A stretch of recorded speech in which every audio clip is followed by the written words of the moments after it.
Meski spek dan harganya udah paling benar, tapi kenyataan sebenarnya performa dari Poco X3 ini emang belum maksimal.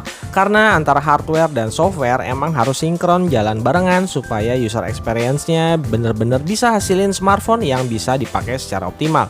Beberapa bug dan performa yang kurang optimal selama hampir 1 bulan ini saya rasain pakai Poco X3 NFC yang mungkin juga dirasain sama kalian dan lumayan mengganggu.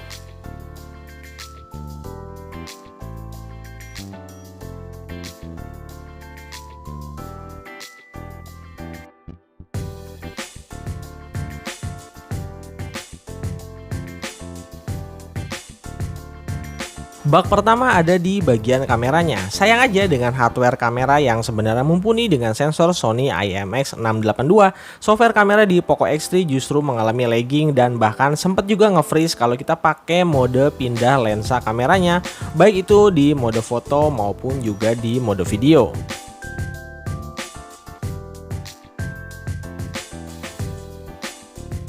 Bug atau masalah kedua yang saya sering temuin di Poco X3 ini adalah mode dark mode-nya yang suka saling tiban kalau kita mau lihat dua gambar yang punya background hitam ataupun background putih, yang kalau di swipe secara bergantian maka gambar dengan background putih akan ketiban warna hitam efek dari dark mode-nya.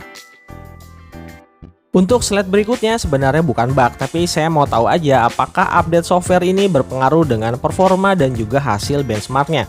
Untuk AnTuTu benchmark sebelum diupdate Poco X3 ada di skor 286.000 poin, dan nanti kita akan lihat berapa skornya setelah dilakukan update software. Berikutnya, untuk mengetahui apakah update software ini berpengaruh sama kinerja dan konsumsi baterai, saya cobain PUBG Mobile di setting Smooth Ultra selama 1 jam.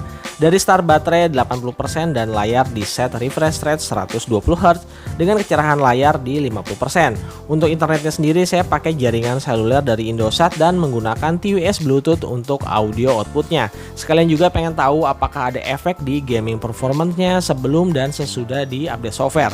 Nah, hasilnya sebelum dilakukan update software, Poco X3 menghabiskan baterai dari 80% ke 60% dalam waktu 1 jam dengan konsumsi daya baterai sekitar 20%, yang menurut saya masih belum bisa dibilang irit dan efisien. Oke, sekarang langsung aja kita cek ke menu software update untuk kemudian di-download file OTA-nya. ROM yang akan terdeteksi di Poco X3 NFC kalian adalah ROM MIUI 12 stable versi 12.0.3.0 dengan besar filenya di 253 MB dengan changelog-nya, optimalisasi performa sistem dan peningkatan security dan juga stabilitas sistem. Dan kalau udah selesai di-download, langsung aja kita restart smartphone-nya dan tunggu sampai proses update software-nya selesai. Oke, update softwarenya berhasil dan akhirnya masalah bug di kameranya sekarang udah beres teratasi. Jadi kalau pindah-pindah antar lensa kameranya ketika kita mau foto ataupun tag video, sekarang udah nggak lagi lagging ataupun nge-freeze seperti sebelumnya.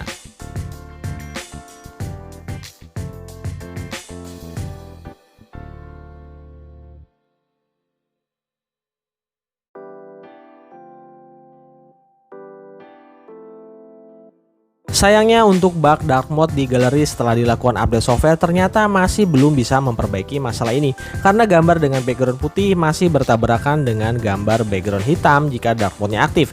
Jadi ya kayaknya masih perlu nunggu update selanjutnya. Oke, pasca update ROM, Poco X3 mengalami kenaikan skor benchmark di AnTuTu dari sebelumnya skornya 286.000 poin, sekarang naik jadi 292.000 poin setelah sukses update software ke ROM MIUI terbaru. Kembali dites bermain PUBG Mobile dengan setting yang sama seperti sebelum dilakukan update software. Game dimulai dari baterai tersisa 60% dengan lama durasi main 1 jam permainan. PUBG Mobile setelah update software saya rasain juga ada sedikit peningkatan di grafis dan frame rate saat gameplay dan juga respon layar sentuh yang sedikit lebih baik.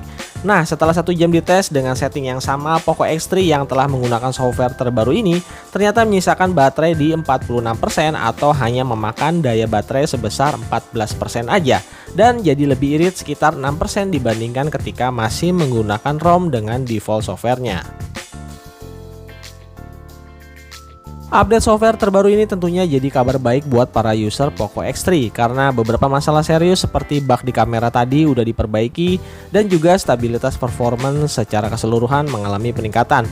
termasuk konsumsi baterai yang sekarang bisa sedikit lebih efisien dan juga irit daya. Oke semua, segini dulu aja video kali ini soal update software di Poco X3 NFC. Like video ini kalau kalian suka dan jangan lupa dukung selalu channel ini agar bisa berkembang di masa yang akan datang dengan cara klik tombol subscribe-nya.